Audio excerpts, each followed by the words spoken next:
¿Qué tal, mis amados hermanos? Gracias a Dios por encontrarnos una vez más juntos para estudiar la palabra de Dios y que, sin duda, una palabra que trae bendición a nuestra vida y que yo espero pueda también bendecirles a ustedes. Hemos tenido días grises esta semana, días fríos, ¿no? Y por lo tanto estamos a veces un poco más abrigados para compartir este tiempo. Y estamos, como ustedes ya saben, estudiando en la palabra del Señor, la Biblia, el libro de Mateo. Estamos hoy día para analizar, para estudiar juntos el capítulo 20 de este libro que esperamos, sin duda, tenga bendición para nosotros. Así que les invito a que podamos estar atentos y compartir juntos, y tal vez ustedes después en casa puedan seguir estudiando un poco más, analizando un poco más, adentrándose un poco más en las Escrituras, de tal manera que eso haga crecer su necesidad de estudiar la Biblia, su necesidad de profundizar en las Escrituras. Nunca nos conformemos, nunca nos quedemos con lo que ya hemos recibido, sino que siempre busquemos más, siempre busquemos ir más allá, en la medida de nosotros mismos adquirir nuestro propio conocimiento, de tal manera que el Espíritu Santo traiga a nuestra mente lo que Él quiere revelarnos a nosotros. Es verdad que a través de algunos comentaristas, algunos comentarios, quiero decir, ¿no es cierto?, también podamos encontrar alguna ayuda, algún entendimiento de algunas cosas. A través de este mismo estudio usted puede recibir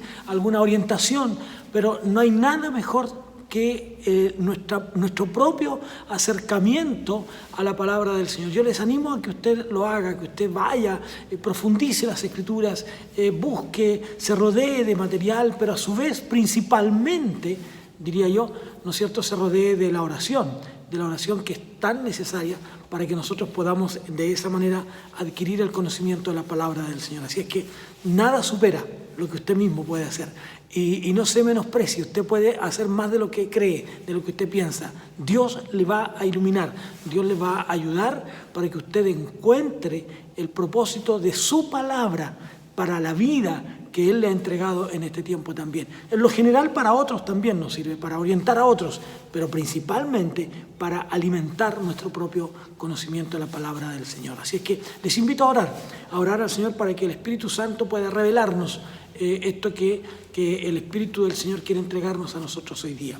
Padre, en el nombre de Jesús, nos acercamos confiadamente al trono de la gracia para suplicar que tu bendición, que tu palabra preciosa, Señor, venga hasta nosotros guiada, traída por el Espíritu Santo y nos sea revelada para comprenderla mejor y de esa manera, Señor, poder cumplir tu plan, tu propósito con nosotros. Gracias por tu palabra, gracias por el mensaje, Señor, que tú nos darás hoy día también y por lo que aprenderemos. Gracias por la corrección que también tendremos a la luz de tu palabra, porque tu palabra trae esos elementos también de corrección, de enseñanza para cada uno de nosotros. Muchas gracias, Señor, por estar hoy, en este día miércoles, estudiando las Escrituras. Gracias en el nombre de Jesús. Amén, amén. Que Dios entonces nos bendiga y que podamos comprender la palabra del Señor. Fíjese que en este pasaje de las Escrituras nosotros tenemos algunos elementos, en algunos momentos yo tengo que ayudarme de estos lentes, ¿no? Tenemos algunos elementos interesantes, los obreros de la viña, la petición de estos hermanos que solicitan un lugar prominente en el reino de los cielos, ¿no? Esta anunciación certera, precisa, que Jesús ya hace en los últimos momentos de estar en Jerusalén, y luego, posteriormente entonces, estos ciegos que reciben la vista. Ese es el párrafo que hoy día vamos a estar analizando, lo que hoy día vamos a estar mirando en este escrito que traerá para nosotros esta bendición. Frecuentemente, y por lo general, cuando Jesús usaba como su método de enseñanza, ¿no es cierto?, una palabra y para presentar una verdad, ¿no?, lo hacía de una manera que fuera ilustrada, a veces yo diría de una manera hiperbólica, incluso exagerada, ¿no es cierto?, a través de parábolas, de algunas figuras, etcétera, etcétera, que servían para grabar en la mente de los oidores el mensaje que él quería entregar. Eso ocurre hasta hoy, hasta nuestro tiempo. Muchas veces, aún nosotros los pastores, cuando predicamos y contamos algunas historias, algunos relatos, ¿no es cierto? A veces la gente se queda con aquel relato y a través de ese relato recuerda algún sermón o alguna palabra que el predicador, que el discursista, vamos a decir, ¿no es cierto?, aquel que entrega un discurso, nos quedamos con algunas palabras y esa palabra nos recuerda lo que nosotros vamos a ver más adelante. Así es que el Señor Jesús lo hace así con estas palabras, con estas parábolas, ¿no es cierto?, como las parábolas de los labradores de la viña, que ilustran la verdad del reino, que presentó, por ejemplo, en el capítulo anterior, capítulo 19, los versículos 30 en adelante. Entonces, la parábola esta se relaciona con la pregunta de de Pedro, en relación a las recompensas, ¿no? Dios promete recompensas para los que van a seguirlo, para los que van a estar con Él, los que van a acompañarle en ese tiempo. Algunos llaman a esta parábola que nosotros encontramos en el capítulo 20 de Mateo, ¿no es cierto?, los obreros de la viña. Algunos la llaman la parábola de la persona que es penitente, algunos dicen incluso exageradamente del ladrón penitente, ¿no es cierto?, porque ofrece una herencia celestial para una vida eterna, ¿no es cierto?, para una persona que responde al llamado de Jesús. Si nosotros miramos esto, diríamos que el pago de este trabajo está relacionado con el acuerdo que tenemos. Y fíjense que en esta parábola se dan algunos antecedentes interesantes que nosotros debemos mirar, ¿no? El pago, ¿con qué está relacionado? ¿Con el tiempo de trabajo o con el acuerdo? ¿Qué es primero? ¿El acuerdo que tenemos o el tiempo limitado? Y aquí se establece esta diferencia, ¿no es cierto?, que se hace en relación a los que inician su trabajo muy temprano por la mañana, a los que inician su trabajo de madrugada, vamos a usar el término, ¿no es cierto?, para poder entrar al trabajo. En cambio, todos los otros trabajadores entran más tarde, diríamos más bien confiando en el cariño, en la justicia, en la benevolencia, diría yo, ¿no es cierto?, de este patrón, vamos a usar el término, o de este amo, de este señor, que los invita a trabajar en su viña sin ofrecerles todavía nada, pero los invita al trabajo. Y fíjense que el texto, yo quisiera leerlo, por lo menos una parte para ustedes y para mí, y dice lo siguiente: porque el reino de los cielos es semejante a un hombre, padre de familia, que salió por la mañana a contratar obreros para su viña. Y habiendo convenido con los obreros en 1 denario al día, los envió a su viña. Aquí está este primer acuerdo en relación a un pago, ¿no es cierto? Los invita y les dice: mire, yo quiero que ustedes trabajen en mi viña por 1 denario. Y habiendo, dice, saliendo cerca de la hora tercera, ¿no?, del día, vio a otros que estaban en la plaza desocupados y les dijo: id también vosotros a mi viña. Si ustedes se percatan, aquí no hay un acuerdo económico, ¿ya? Y os daré lo que sea justo. Fíjese, lo que sea justo, ¿ya? Y ellos fueron. Salió otra vez cerca de la hora sexta y novena e hizo lo mismo. Y saliendo cerca de la hora 11ª, halló a otros que estaban desocupados y les dijo: ¿por qué estáis aquí todo el día desocupados? Le dijeron: porque nadie nos ha contratado. Le dijo: id también vosotros a la viña y recibiréis lo que sea justo. Si ustedes se dan cuenta, aquí con los primeros hay un acuerdo económico. Él les dice: vayan a mi viña a trabajar y les daré 1 denario, ¿ya? Pero a los otros les dice: les daré lo que sea justo. Y ellos responden a esta invitación, ¿no? Responden a este desafío, ¿no es cierto?, de aceptar en confianza, diría yo, en confianza, la justicia de su Señor que los contrata. Ahora bien, si nosotros miramos esto, cuando llega el momento de recibir el pago, cuando llega el momento de recibir el resultado del trabajo, ¿no es cierto?, dice que los primeros trabajadores recibieron, diríamos, exactamente lo acordado, ¿ya? 1 denario, 1 denario. Recibieron aquello, para eso fueron contratados. Mientras que los otros los otros trabajadores, aquellos que se les dijo recibirán lo justo, ellos fueron sorprendidos, ¿no? Porque la paga que habían recibido era buena, ¿ya? Era buena.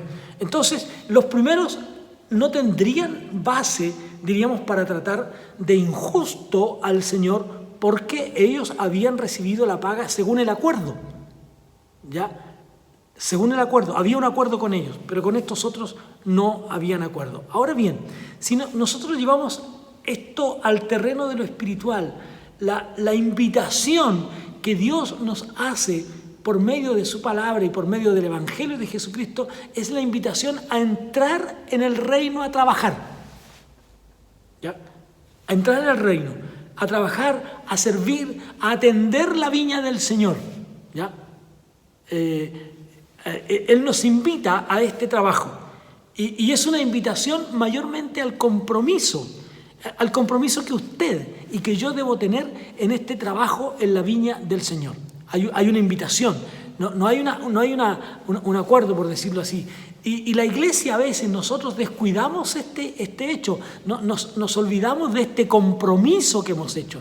Generalmente, cuando nosotros venimos a los pies del Señor, hacemos el compromiso y decimos: Señor, te serviré mientras viva.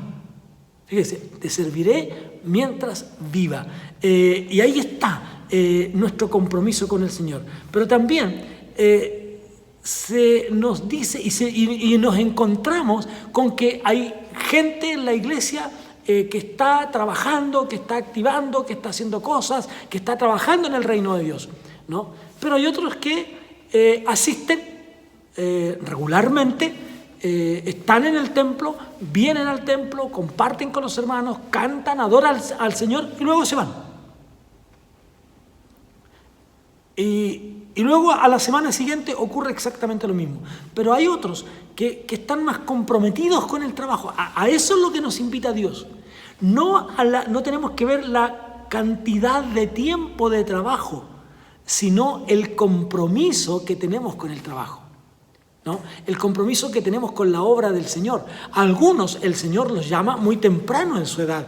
Esto lo podríamos llevar a ese plano ahora, ¿no? Muy temprano, muy niños, muy jóvenes, muy adolescentes incluso todavía, ¿no es cierto? Ya el Señor los comienza a llamar y comienzan a trabajar en la obra del Señor y se comprometen y son adolescentes trabajadores, entregados, como muchos que nosotros tenemos en nuestra iglesia, como varios de ellos, ¿no es cierto? Comprometidos. Usted les pide algo, ellos están ahí, están dispuestos a trabajar, están dispuestos a colaborar, están siempre listos a. Así es que el compromiso del trabajo de ellos se prolonga en el tiempo por muchos años, ¿no? Llegan a su edad adulta trabajando y comprometidos con el Señor. A otros el Señor los llama en la etapa ya, ¿no es cierto?, de la adultez, ¿no? Y llegan al Señor y ahí están y se comprometen y trabajan por el Señor.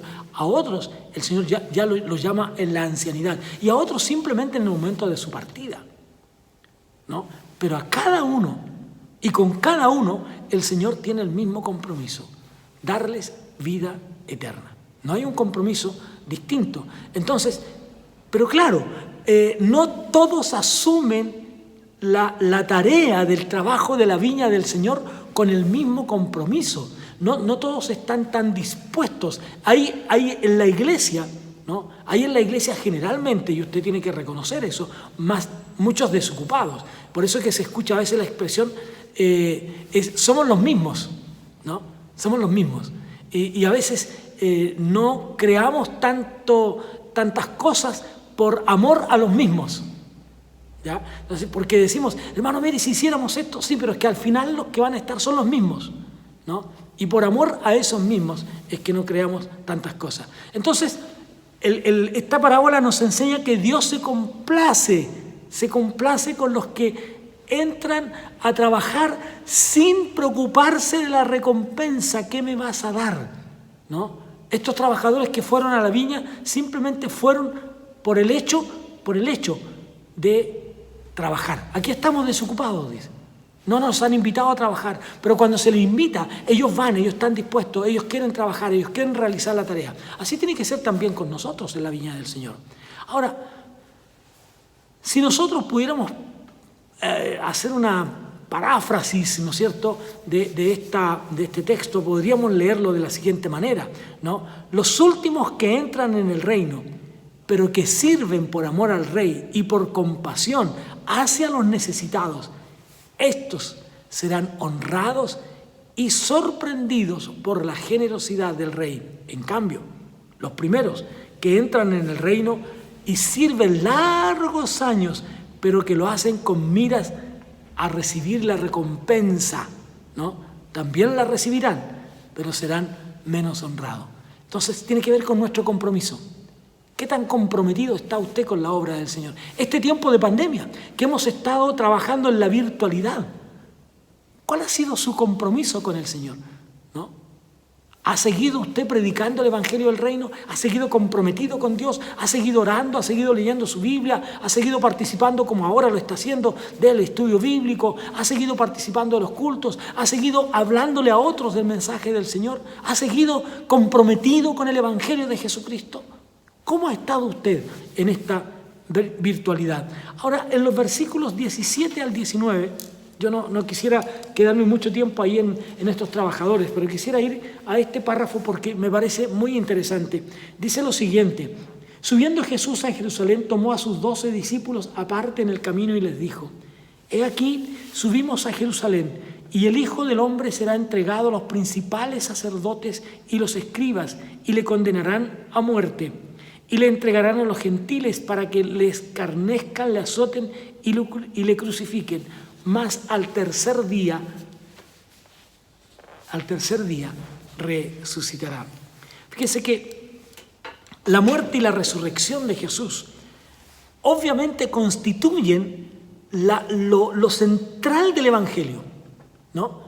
Lo central del Evangelio, los milagros, el caminar sobre las aguas, etcétera, etcétera, son aspectos secundarios del Evangelio. El poder de Dios que se manifiesta a través de esos elementos son secundarios. Lo ciertísimo, lo medular del Evangelio es la muerte y la resurrección de Jesús, porque en estos dos elementos se centra la redención del hombre. Por eso que la predicación de la Iglesia en el siglo XXI no debe estar centrada en el poder de Dios, en la espectacularidad de las cosas, sino en la centralidad de la crucifixión, de la muerte del Señor Jesús, pero también en su resurrección.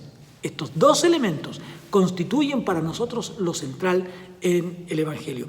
Esta vez, en este momento, es la tercera vez y la última, por supuesto, que Jesús anuncia el evento de su resurrección.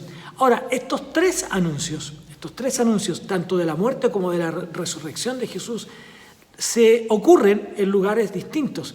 La primera es inmediatamente después de la confesión de Pedro en Cesarea de Filipo, ¿ya? Allí Jesús anuncia su muerte y su resurrección. La segunda tiene lugar pocos días después, pero en Galilea, ¿ya?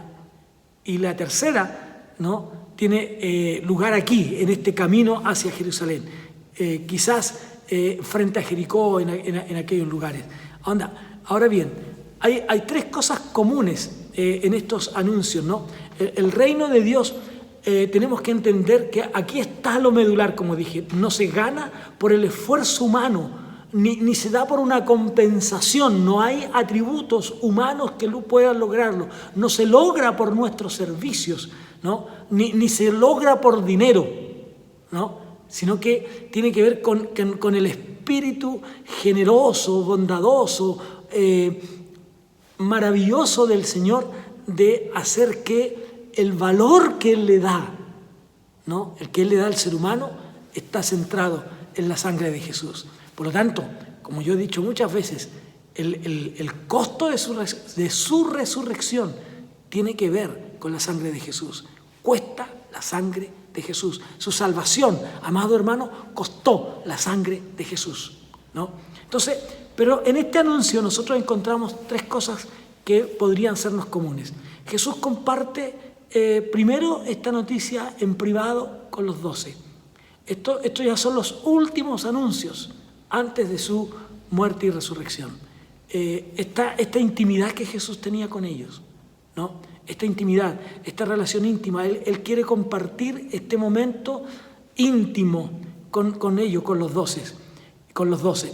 Luego él aclara que iba a morir en Jerusalén. Aquí ya comienza a darle luces más abiertas, aquellas que tal vez los discípulos por algún momento no habían logrado entender, ¿no? Ahora, obviamente, para los discípulos tiene que haber sido muy fuerte esto. Vamos a Jerusalén, pero allí el Señor va a ser crucificado, va a ser muerto, ¿no? ¿Cómo va a ocurrir esto? ¿Cómo es posible que nuestro rey muera, ¿no? ¿Cómo entonces? Empiezan a surgir las preguntas. ¿Cómo entonces se establecerá el reino si el Señor muere? ¿Cómo entonces, ¿no? ¿Cómo entonces rescatará? ¿Cómo entonces nos librará de la esclavitud de este gobierno romano? ¿Cómo entonces nos librará de todo este quehacer, ¿no es cierto?, si Él va a morir? Estas interrogantes nacen cuando nosotros en nuestro tiempo, en este tiempo también, empezamos a mirar los acontecimientos del mundo, de la sociedad en la que nosotros estamos insertos, no solo en Chile, sino en el mundo entero. Cuando nosotros miramos todo esto, nos preguntamos cómo es que el mundo en el que vivimos, cómo va a ser la predicación del Evangelio, se hace más difícil, más compleja. ¿Cómo es que la gente va a creer? Pero el apóstol Pablo respondería simplemente diciendo, ¿cómo creerán si nadie les anuncia? Entonces, fíjense cómo ahí el apóstol Pablo nos traspasa la responsabilidad. No van a creer, pero no porque no haya un mensaje. No van a creer porque ustedes no les han predicado, ¿no? ¿Cómo van a creer si no hay quien, ¿no?, les anuncia? ¿Cómo van a creer si no hay quien les abra los ojos, que los ayude, que los guíe al Evangelio de Jesús? ¿Cómo van a creer? Entonces, allí está. Jesús comparte esta noticia en lo privado. Él les aclara que va a morir. Y en tercer lugar, ¿no es cierto?, para calmar sus miedos, ¿no?, para calmar sus temores, Él les anuncia que va a resucitar al tercer día. Fíjese lo que esto hubiera pasado en la mente de alguien que sigue pensando en Jesús como el libertador político. O sea, no solo puede resucitar muertos, no solo puede sanar los enfermos, no solo puede caminar sobre las aguas, no solo puede hacer milagros como sanar, por ejemplo, a un endemoniado, no solo puede sanar a los leprosos, etcétera, etcétera, sino que Él mismo puede resucitar. Ponga usted esto en su mente para un caudillo político. Esto realmente sería extraordinario. Pero Jesús está en esta intimidad con los discípulos, llevándolos al plano de todas estas cosas. Otra vez, todas estas cosas son necesarias. Tienen que pasar. Pero tranquilos, no se desesperen, no se inquieten. Yo voy a volver por ustedes. En razón de estas tres cosas en comunes de estos anuncios, hay también, ¿no es cierto?, reacciones distintas de los discípulos. Primero Pedro reprende a Jesús, ¿se acuerdan ustedes, no? Y él impide, él no quiere que Jesús vaya a Jerusalén. ¿Por qué vas a ir a Jerusalén si te vas a morir? Eso está en el capítulo 16, el verso 22. ¿Por qué vas a ir a Jerusalén? Allá te van a matar. Señor, no vayas, ¿no? Ahora, en el capítulo 17 la Biblia dice que todos se entristecieron. Es decir, se dieron cuenta que la muerte de Jesús en Jerusalén era inevitable. ¿Qué le vamos a hacer? No hay más. Eso les produjo tristeza. Es como alguien que asume el estado de una enfermedad terminal en su vida y ve que la muerte se aproxima hacia él o hacia ella y simplemente reacciona y reflexiona, es inevitable. Eso le produce tristeza, eso le produce dolor, y esa tristeza y ese dolor en esos casos no es solo por él, sino que también es por la familia, es por los que quedan. Eso es lo que produce. Ellos, primero Pedro reprende, luego ellos se entristecen, ¿no? Y por otro lado, ¿no es cierto?, hay una falta de comprensión. ¿Por qué tiene que pasar esto? Como aquella persona que les decía recién que puede estar en una enfermedad terminal. ¿Por qué a mí? ¿Por qué? ¿Por qué si yo soy madre de niños pequeños? ¿Por qué si yo tengo una familia como padre? ¿Por qué? ¿Por qué si yo quiero verlos crecer? Hay cosas que nosotros no comprendemos en las cosas que van a pasar. Y a los discípulos les pasa exactamente lo mismo. Pero también hubieron a lo menos 3 pasos importantes, ¿no? en los cuales Jesús va agregando datos, ¿no? Yo diría que es como un método de enseñanza, es un método de la didáctica, ¿no es cierto?, del enseñar a Jesús. Primero, en esa primera información que Jesús le entrega a los discípulos, que era necesario ir a Jerusalén, donde Él padecería de los ancianos, dice, ¿ya? De los ancianos, de los principales, de los escribas, y que sería muerto, ¿no? Es decir, este tratamiento que le darían los que deberían defenderlo.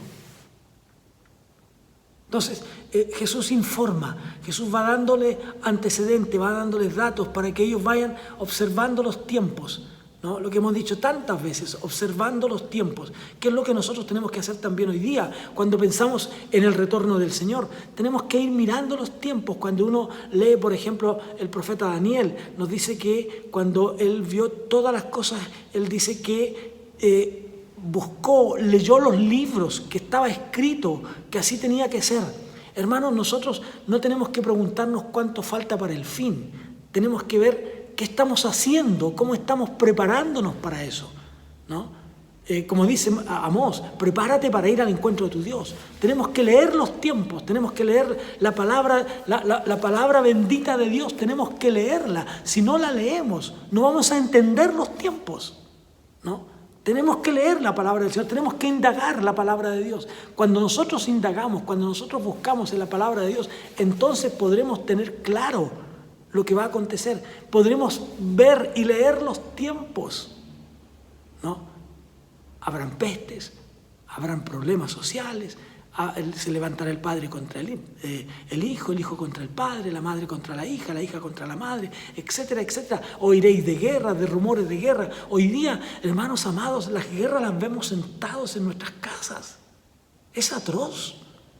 Si la gente no es capaz de leer todas estas cosas, si usted, mi amado hermano, usted que tiene la palabra de Dios, usted que tiene el libro de Dios, si usted no es capaz de leer los tiempos, si usted no es capaz, por favor, ponga atención a la palabra de Dios. Le llamo en el nombre del Señor, ponga atención, lea la palabra de Dios. Si usted no es capaz de leer los tiempos, ¿cómo van a leerlo los demás?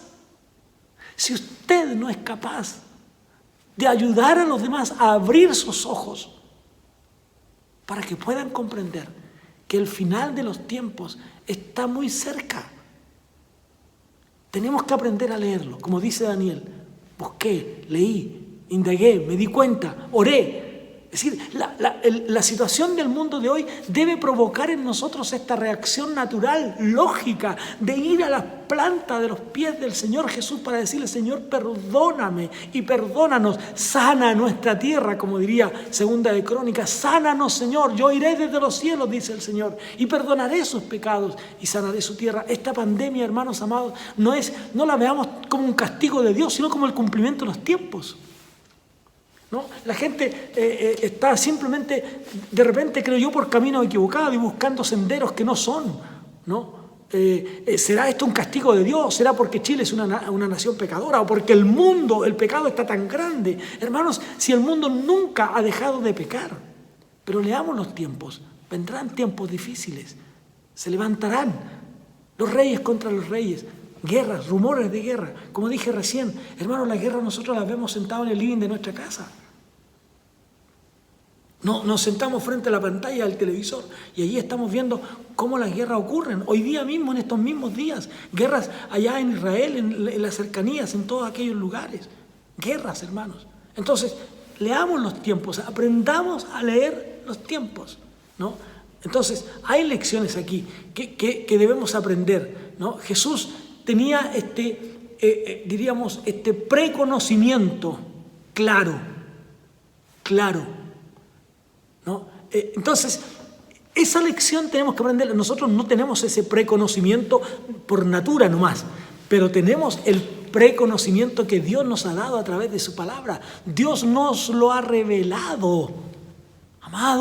Amado hermano, Dios nos ha revelado esto por su santa palabra. No hay más que esta revelación para nosotros y debemos buscarla en oración, en la presencia del Señor, para entonces hacer que primero nuestra vida se enriele, se coloque bajo la palabra de Dios, y luego busquemos a otros, que podamos atraerlos al Evangelio, que podamos buscarlos. Venid, vengan, porque aún hay lugar para ustedes. Aún hay posibilidades. Entonces, es cierto, Jesús tenía este preconocimiento. Nosotros no tenemos eso, pero tenemos la palabra de Dios y por lo tanto tenemos ese preconocimiento que nos llega a nosotros como palabra de Dios maravillosa para nuestra vida, y podemos entonces comprenderla. En segundo lugar, Jesús como el maestro, ¿no? Como el gran maestro, él espera el momento oportuno para anunciarle a los discípulos su muerte y entregarle algunos detalles, ¿no? Esperó el momento. Hermanos, no siempre es tiempo de hacer o de decir las cosas. Tenemos que aprender a esperar el momento. Y en tercer lugar, el Señor Jesús, los discípulos se mostraron muy lentos, diría yo, muy lentos para aceptar lo que iba a pasar. Incluso aún después de la crucifixión, ellos no estaban muy claros con esto. ¿Recuerdan ustedes los caminantes de Maús, por ejemplo? ¿No? Estos caminantes que iban simplemente después, dice, hoy ya es el tercer día, ¿no? Se nos anunció que estas cosas pasarían, pero hoy ya es el tercer día y no ha pasado nada. Iban desalentados.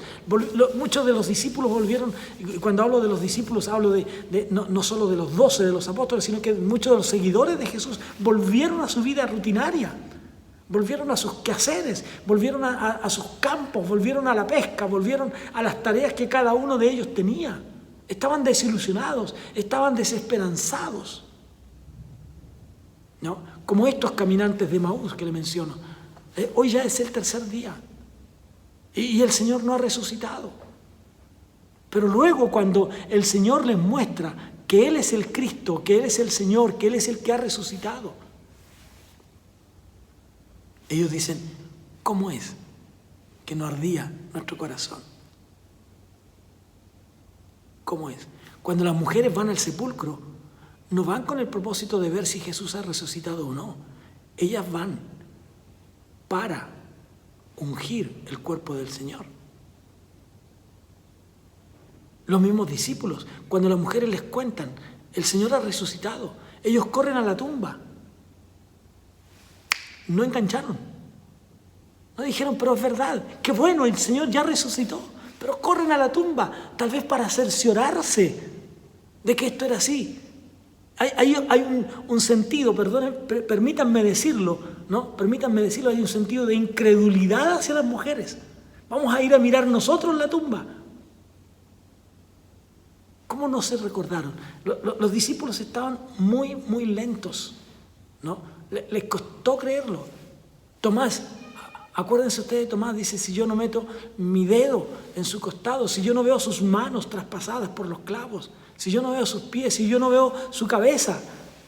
Hermanos, pero también nosotros en este tiempo pedimos señal, pero el Señor dice, la generación perversa es la que pide señal, cuando ya la señal está dada, cuando nosotros estamos preguntándole al Señor algunas cosas tal vez y pidiendo señal también, pero si tenemos la palabra revelada de Dios para nosotros, tenemos la palabra revelada de Dios para nuestra vida, allí está, hermanos. Está certificado lo que habría de ocurrir. No pidamos señal, leamos las señales. No andemos buscando señales. Leamos las señales que están y están dadas para nosotros. Entonces, aquí está. Yo creo que los discípulos simplemente fueron muy lentos, ¿no? Les costó creerlo. Les costó. No fue fácil para ellos, ¿no? Ahora bien, hay dos eventos más que ocurren aquí en este capítulo, ¿no? En este final del viaje a Jerusalén, antes de que Jesús sea entregado. Y está la solicitud de la madre de Juan y de Jacobo. La Biblia a nosotros nos deja en claro que hay dos reinos. Dos reinos. Y de alguna manera coexisten momentáneamente juntos. Uno es el reino de Dios, o el reino de Cristo, como quiera llamarlo usted. Incluso usted, como podemos llamarlo, el reino de su amado Hijo. Nos trasladó, dice Pablo a los Colosenses, del reino de las tinieblas al reino de su amado Hijo. Nos trasladó, ¿no? Y el otro reino simplemente es el reino que nosotros conocemos, que es un reino que está abiertamente en contra del reino de la luz, el reino de Cristo, ¿no? Y cuyo príncipe es el diablo. Pablo lo dice así en Colosenses. Dice, Él nos trasladó del reino de las tinieblas al reino de su amado Hijo, ¿no? Estos dos reinos, y que este reino del mundo lucha en contra del reino de Dios, ¿no? Por supuesto que cada reino, cada uno de estos reinos, el reino de las tinieblas y el reino de su amado Hijo, tienen su propio sistema de gobierno, vamos a llamarlo, tiene sus propias normas, tiene sus propias leyes, tiene su propia forma de mirar, cómo lo es cada nación, cada país, ¿no? Nosotros no somos iguales a los demás países latinoamericanos. Tenemos nuestras propias leyes, nuestras propias normas de vida, y obviamente con el resto del mundo también, ¿no? Y aun cuando nosotros nos damos desde el nacimiento, aprendemos a vivir según esas reglas. Desde pequeño. Nuestros padres van guiándonos, ¿no? En este tiempo, por ejemplo, mira, cuando estés en la esquina, mira al semáforo, ¿no es cierto? Usted le dice a su hijo, por pequeño que sea, tienes que mirar que el caballero esté en el lado verde para que puedas pasar. Vamos enseñándole, hay normas, hay leyes que vamos transmitiendo de generación en generación, ¿no? Entonces, Jesús aquí nos lleva al hecho de sentar las bases y decir, es distinto, los criterios de grandeza, los criterios de superioridad son diferentes a los criterios de grandeza de este reino de las tinieblas. No es lo mismo, por favor, no confundan, dice Jesús. Las cosas se ven con una óptica distinta en el reino de Cristo, en el reino de Dios, ¿no? Como cuando dice Juan, el reino de los cielos se ha acercado. Entonces, es diferente, ¿no? Aquí, en esta sección, aparece esta mujer, ¿no es cierto?, la madre de estos muchachos, que solicita, dice, entonces se le acercó la madre de los hijos de Zebedeo con sus hijos, postrándose ante él y pidiéndole algo, ¿no? Esta mujer. Aparentemente, muchos creen que esta mujer, ¿no es cierto?, esta Salomé, sería la esposa de Zebedeo. Aquel que vino al encuentro de Jesús, y probablemente se llega a la conclusión, muchos escritores llegan a la conclusión de que esta esposa de Zebedeo, que es Salomé, era hermana de María, de la Virgen María, ¿ya? Y por lo tanto, al ser hermana de María, sería la tía de Jesús. Ahora, si aceptamos esa conclusión, de que Salomé sea la tía de Jesús, por lo tanto, Juan y Jacobo eran sus primos. Tal vez, si así fuera, si fuera así en realidad, porque no está del todo probado eso, si fuera así, tal vez sería la razón por la cual Salomé estaría pidiendo esta garantía para sus hijos en el reino de los cielos. Ella tendría, al acercarse, una mayor posibilidad de estar cerca de Jesús. Pero los otros escritores nos dicen que en realidad fueron los mismos discípulos los que hicieron esta solicitud. Pero recuerde usted que cuando una persona pide algo en nombre de otra, es la misma persona, así es que no habría allí una disparidad tan grande con Jesús, con esa solicitud. Ahora bien, si nosotros miramos esto, tanto Juan como Jacobo no están prestando atención real a lo que estaban pidiendo, ¿no? Y vamos a mirar el texto. ¿Por qué estoy diciendo esto? No estaban, diríamos nosotros en este tiempo, no estaban tomándole el peso. Dice, él le dijo, ¿qué quieres? Cuando esta mujer se postra, tal vez en sentido de respeto, tal vez en sentido de reconocimiento de Jesús como el Hijo de Dios, cuando ella se inclina delante de él. Ella le dijo, ordena que en tu reino se sienten estos dos hijos míos, el uno a tu derecha y el otro a tu izquierda.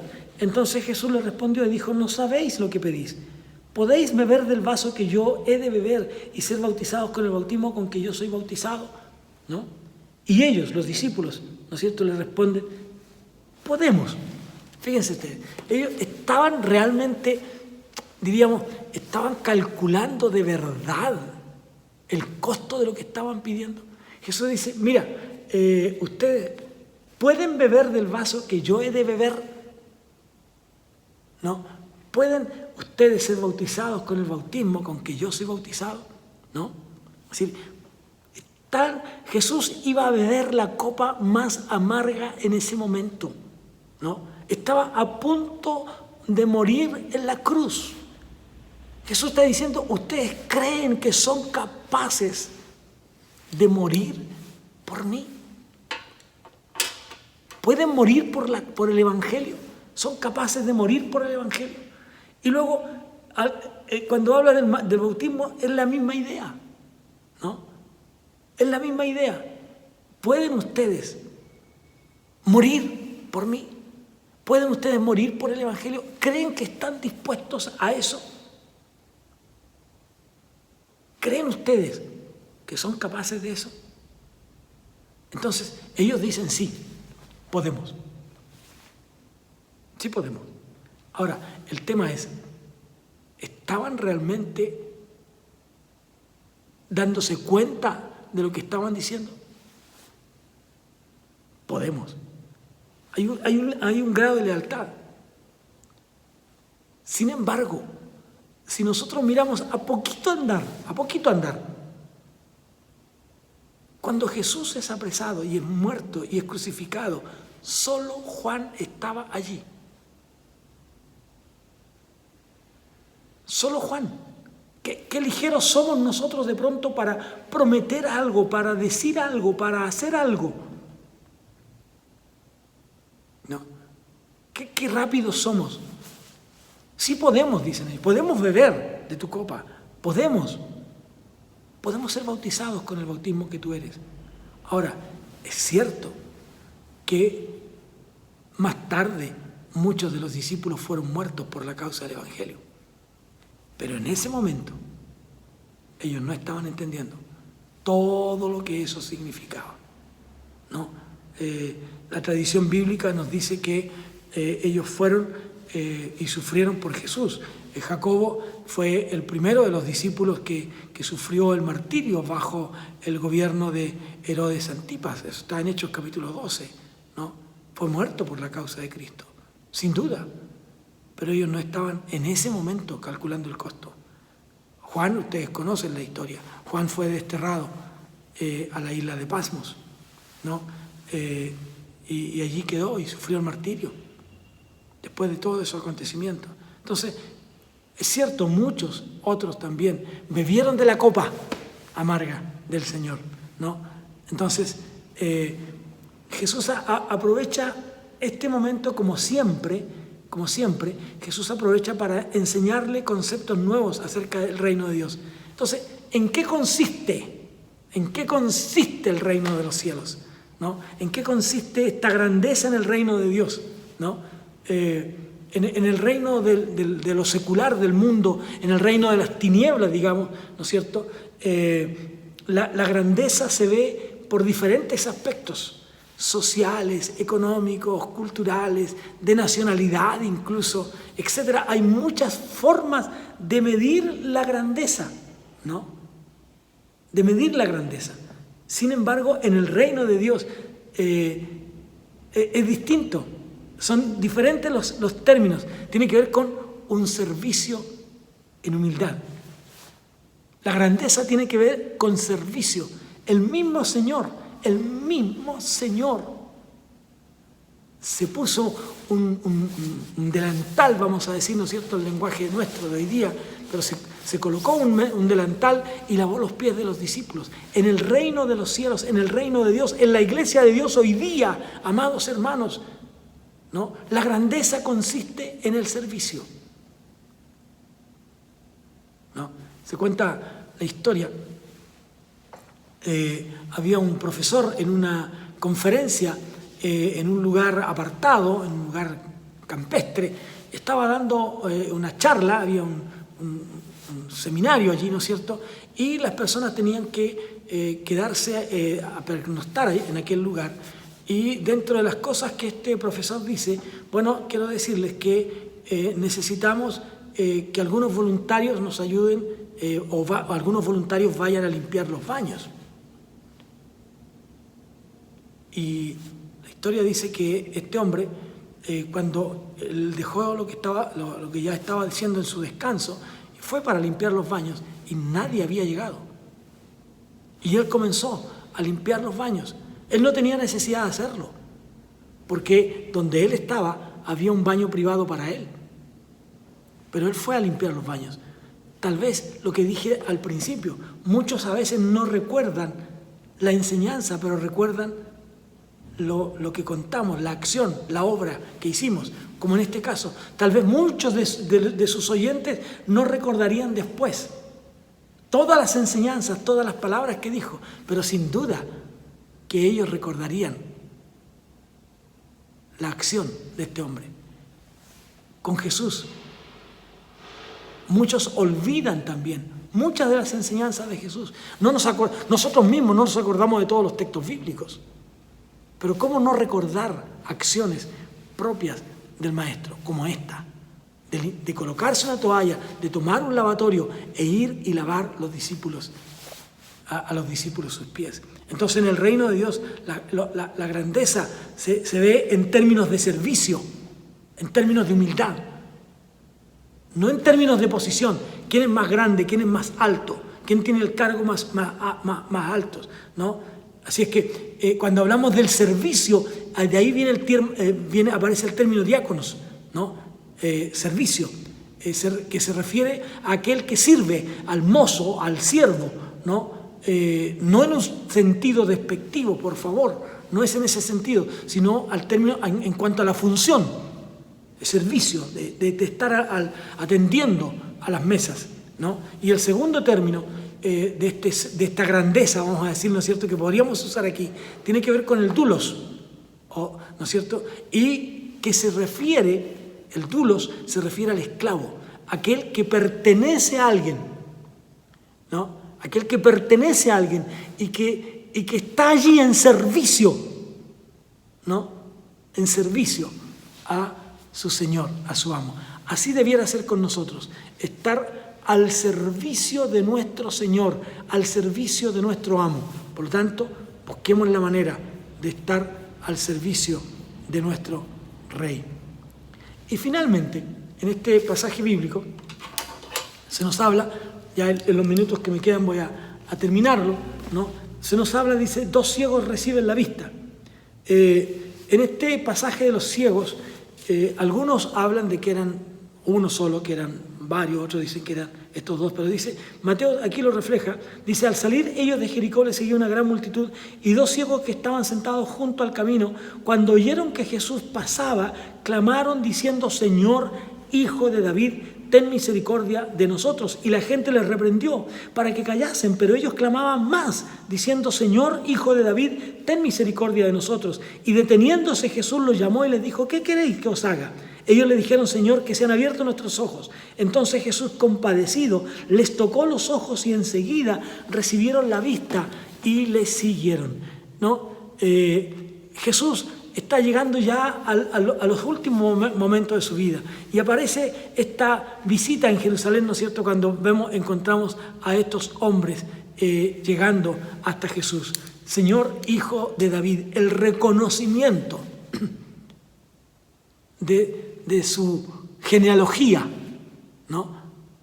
Para que los israelitas comprendieran de que también era el maestro, el líder para ellos, pero que por sobre todas las cosas era el Mesías, era el Cristo, aquel que venía de una genealogía real y que venía de David y que por lo tanto era el Mesías que ellos tanto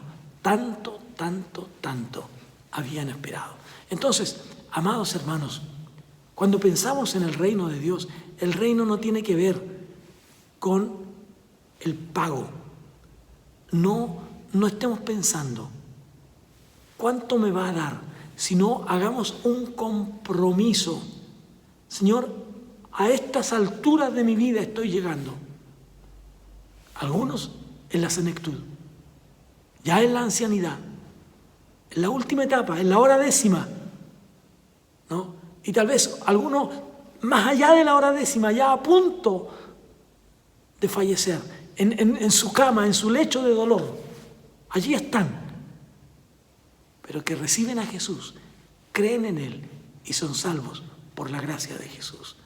Hermanos amados, que ustedes y yo podamos ser siervos, que veamos el reino de Dios como un lugar para servir.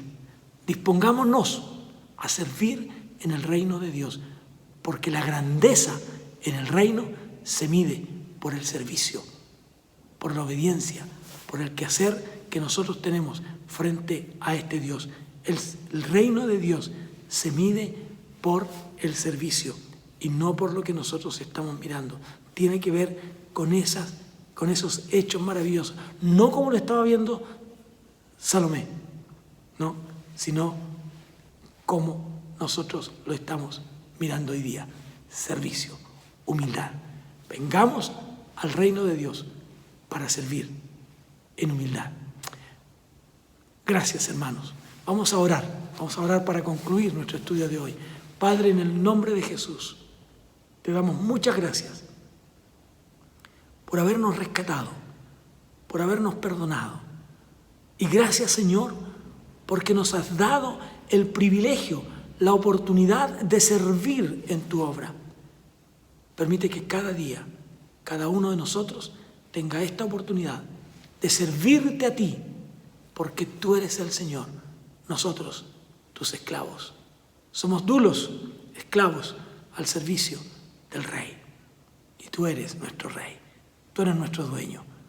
Gracias, gracias por enseñarnos el servicio de manera gráfica y que cada uno de nosotros hoy día quiera servir en el reino para que otros te conozcan, sin importar la hora del día de su vida en que ellos lleguen al reino. Lo importante es que cada uno de los que llegue tenga un compromiso contigo para servir en gratitud. A ti sea por siempre la honra y la gloria. En el nombre de Jesús. Amén y amén. Que Dios les bendiga, mis amados hermanos. Un gran abrazo para todos y cada uno de ustedes. Bendiciones.